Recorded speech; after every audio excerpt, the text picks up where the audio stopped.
Армысыздар. Мен Қалиасқаров Сағат Ерғалыұлы Ақтоғай археологиялық этнографиялық музейінде экскурсовод болып қызмет атқарамын. Бүгінгі сауалымыз: алыстан алаш десе аттанамын, қазақпын, қазақ десе мақтанамын. Болғанда әкем қазақ, шешем қазақ, мен неге қазақтықтан сақтанамын деген 20 ғасырдың басында өмір сүрген алаш алыптар жайлы болмақ. 1917 жылды бірінші қазақ жалпы қазақ съезінде алаш партиясы құрылса, кейіннен 1917 жылдың желтоқсан айында Алашорда үкіметі құрылған болатын. Алашорда үкіметінің төрағасы болып Әлихан Бөкейханов, вице-министрі болып Әлімхан Ермеков және бас прокурор болып Жақып Ақбайдың тағайындауы бұл үш арыстың осы қасиетті киелі өлке Ақтоғай жерінде дүниеге келуі табиғи құбылыс болып табылады. 20 ғасырдың басындағы саяси аласапыран кезінде қазақтың ұлттық мемлекеттік құру жолында өз жандарын пида етіп, саяси күрескер атанғандығы бәрімізге мәлім. Біз бұл сабақты Әлихан Бөкейхановтың өмір дерегі жайлы ұсынбақпыз. Бұл жерде алаш көсемі, Алашорда үкіметінің негізін қалаушы, алаш ардақтысы Әлихан Бөкейханов 1866 жылы 5 наурызда дүниеге келген. Бұл қыстаудың атауы Жекежал қыстауы, және де тағы бір тарихи деректерге сүйенсек, Бұқан қыстауы деп те аталады. Бұл жерде алаш көсемінің кіндік қаны, осы жерде балалық шағы өткен киелі мекен. Назарларыңызға мынау алаш көсемі мемлекет ісін, халықтың мұң-мұқтажын ойланған кезде өзінен ой толғайтын Қайдауыл қаратасы осы Жекежал қыстауының әргі бөлігінде орналасқан болатын.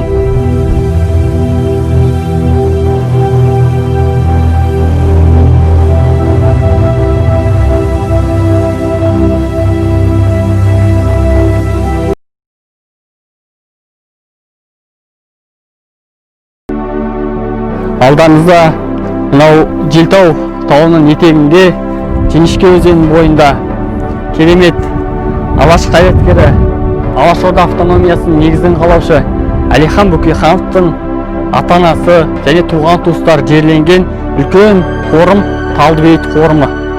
20 ғасырдың басында мынау ұлы адамдарға болсын салынған мазарлар дейміз, бейіттер кішкене бейіт болып соғылған болатын. Бірақ Әлихан Бөкейханов әкесі қайтыс болғаннан кейін, және де өзінің сүйікті інісі Тәттіхан қайтыс болғаннан кейін Санкт-Петербургта болып, сол жақтан жазғы мезгілінде қайтып, үлкен үштөк сәбі деген ағашты әкесінің басына алып келіп отырғызған болатын. Осы сәбі ағашы мынау Еуропа мен Каспий теңізінің маңайларында өсетін ерекше ағаш болды. Бұл қорымда Әлихан Бөкейхановтың ата-анасы және бауырлары жерленген. Бұл жерге тек қана Әлиханның інісі Базылханның ғана топырақ бұйырмаған екен. Өйткені Базылхан сол қуғын сүргін кезеңінде айдауға айдалып жүрді. Әлихан Бөкейхановқа топырақ бұйырмаса да, ол кісінің бауыры Смахан төре дейміз, Смахан Бөкейханов 1960 жылдары Әлихан Бөкейхановтың киген кейде тақиясы дейді, бас киімін әкеліп, лақаптап, қаздырып, арнайлап, Құран бағыштап, Әлихан Бөкейхановтың киген бас киімін жерлеген болатын. Бұл кісілер Шыңғысханнан тарайды, негізгі тектері.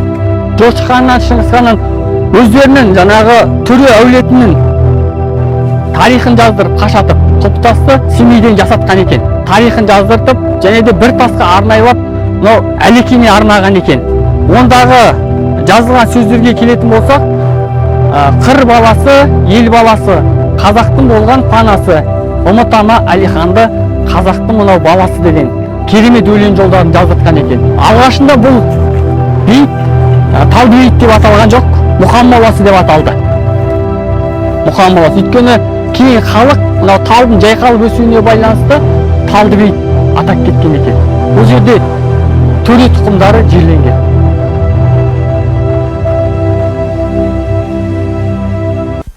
Алаш көсемі Әлихан Бөкейханның Желтаудан Қарқаралыға, Қарқаралыдан Семейге дейін мінген тарантас арбасы.